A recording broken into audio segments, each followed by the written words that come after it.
পাকিস্তানে হামলা চালাতে গিয়ে ভয়াবহ ক্ষতির মুখে ভারত। পাকিস্তানের পাঞ্জাব ও আজাদ কাশ্মীরের বেশ কয়েকটি জায়গায় ভারতের মিসাইল হামলার জবাবে পাকিস্তান বিমান বাহিনী পাল্টা হামলা চালিয়ে 5টি ভারতীয় যুদ্ধবিমান গুলি করে ভূপাতিত করেছে। আন্তঃবাহিনী জনসংযোগ পরিদপ্তর আইএসপিআর মহাপরিচালক লেফটেন্যান্ট জেনারেল আহমেদ শরীফ চৌধুরী দাবি করে বলেন, ভারতীয় যুদ্ধ বিমান ধ্বংসের পর পাকিস্তানের বিমান বাহিনীর যুদ্ধ বিমানগুলো নিরাপদে ফিরে এসেছে। ভারতীয় বিমান বাহিনী ধ্বংসপ্রাপ্ত জেটের মধ্যে 3টি ফরাসি তৈরি রাফায়েল, একটি SU-30 এবং একটি MiG-29 রয়েছে বলে রয়টার্সকে জানিয়েছেন পাকিস্তানের সেনাবাহিনীর একজন সামরিক মুখপাত্র। অন্যদিকে পাকিস্তানের সশস্ত্র বাহিনীর নিয়ন্ত্রণ রেখার ধুন্দিয়াল সেক্টরে ভারতীয় সেনাদের ব্রিগেড সদর দপ্তর ধ্বংস করেছে এবং একটি ড্রোন গুলি করে ভূপাতিত করেছে। নিয়ন্ত্রণ রেখায় ভারতীয় সেনাবাহিনীর অবস্থানের সঙ্গে পাকিস্তান সেনাবাহিনীর তীব্র গুলি বিনিময় চলছে।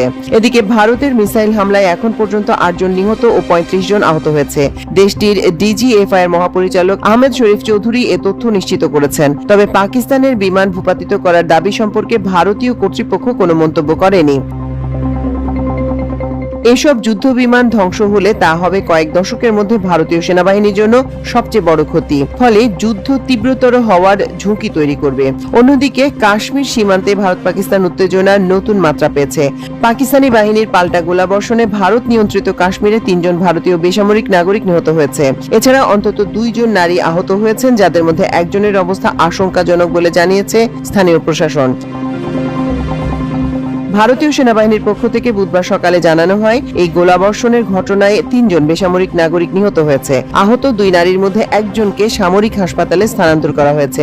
এদিকে ভারতের মিসাইল হামলার জবাবে দেশটির 5টি যুদ্ধ বিমান ভূপাতিত করার দাবি করেছেন পাকিস্তানের প্রতিরক্ষা মন্ত্রী খাজা আসিফ।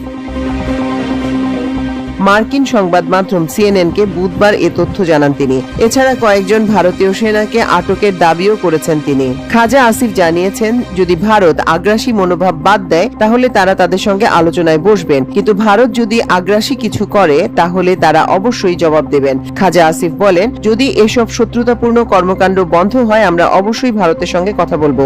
আমরা চাই না এই পরিস্থিতি আরো খারাপ হোক, কিন্তু ভারত থেকে যদি শত্রুতাপূর্ণ কিছু আসে তাহলে আমাদের জবাব দিতে হবে।